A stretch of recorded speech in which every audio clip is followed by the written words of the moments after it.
Bonjour et bienvenue dans cette vidéo. Nous allons voir ensemble aujourd'hui comment convertir correctement des unités de vitesse. Commençons avec un premier exemple. Il nous est demandé de convertir 120 km/h en mètres par seconde. N'hésite pas à mettre pause, à faire toi-même cette conversion, puis à te corriger. On va donc dans un premier temps écrire 120 km/h sous forme d'une fraction puisqu'en effet le slash, ici représenté en rouge, n'est rien d'autre qu'un trait de fraction. Au numérateur, c'est-à-dire en haut de la fraction, on indiquera les 120 km. Au dénominateur, c'est-à-dire en dessous du trait de fraction, on va indiquer le temps. Le 1 n'est pas écrit, mais lorsqu'on dit 120 km/h, c'est sous-entendu 120 km en une heure. Du coup, au dénominateur, on ajoutera le temps qui est ici égal à 1 heure. Il va falloir maintenant effectuer la conversion. On nous demande de convertir 120 km/h en mètres par seconde. On aura donc les 120 km à convertir en mètres. Et enfin, 1 heure va devoir être convertie en secondes. Effectuons maintenant nos conversions et voyons ensemble combien il y a de mètres dans 120 km. Pour ce faire, il va falloir utiliser un tableau de conversion avec les multiples et les sous-multiples du mètre. Pour placer 120 km dans le tableau de conversion, il faut d'abord identifier le chiffre des unités, ici le 0, qui devra donc être placé dans l'unité initiale, à savoir le kilomètre. On va ensuite placer directement à gauche du 0 le 2 et le 1, sauf que voilà, nous souhaitons avoir un résultat en mètres, il va donc falloir ajouter ici 3 zéros jusqu'à la colonne des mètres. On en déduit que 120 km sont égaux à 120 000 mètres. Passons maintenant à la conversion d'une heure en secondes.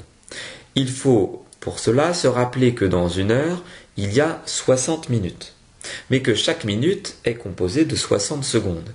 Finalement, dans une heure, il y aura 60 fois 60 secondes. 60 fois 60 est égal à 3600. Il y a donc 3600 secondes dans une heure. Il ne nous reste plus qu'à effectuer le calcul, c'est-à-dire à diviser 120 000 par 3600, et en s'aidant de la calculatrice, on trouve environ 33 mètres par seconde, en remettant cela sous la forme initiale. On en déduit donc que 120 km/h est environ égal à 33 mètres par seconde.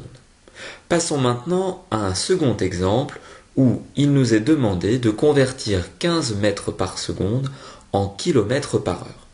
N'hésite pas là encore à mettre pause, à effectuer toi-même cette conversion, puis à te corriger. On va, comme précédemment, passer notre écriture sous la forme d'une fraction. Pour cela, il faut se rappeler que le slash est finalement un trait de fraction. 15 mètres se trouvera donc au numérateur et 1 seconde au dénominateur. Il faut donc maintenant effectuer deux conversions. En effet, il va falloir convertir 15 mètres en kilomètres et 1 seconde en heures. Commençons par convertir 15 mètres en kilomètres. Pour ce faire, il va falloir utiliser le tableau de conversion vu précédemment. Le chiffre des unités est ici le 5, qui sera donc placé dans la colonne de l'unité de départ, c'est-à-dire le mètre. On va ensuite placer le 1 directement à sa gauche dans la colonne des décamètres, puis rajouter autant de zéros que nécessaire pour atteindre la colonne de l'unité désirée, c'est-à-dire le kilomètre. On va donc ici rajouter 2 zéros. Il ne faut maintenant pas oublier de rajouter la virgule dans la colonne des kilomètres et de lire notre résultat. On en déduit donc que 15 mètres sont égaux à 0,015 km. On va maintenant pouvoir passer à notre seconde conversion en convertissant donc 1 seconde en heure. Il faut se rappeler qu'une heure est composée de 60 minutes et que chaque minute étant composée de 60 secondes, une heure sera constituée de 3600 secondes. Une seconde représentera donc 1/3600e d'heure. On peut maintenant remplacer notre point d'interrogation par la fraction 1 divisé par 3600 et effectuer notre calcul. Il faut donc diviser 0,015 par 1 divisé par 3600. On va trouver 54 km/h.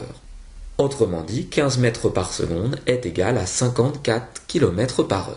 Cette présentation est maintenant terminée, j'espère que tu es maintenant capable de convertir les unités de vitesse. N'hésite pas à t'abonner à ma chaîne YouTube et je te dis à très bientôt pour de nouvelles vidéos.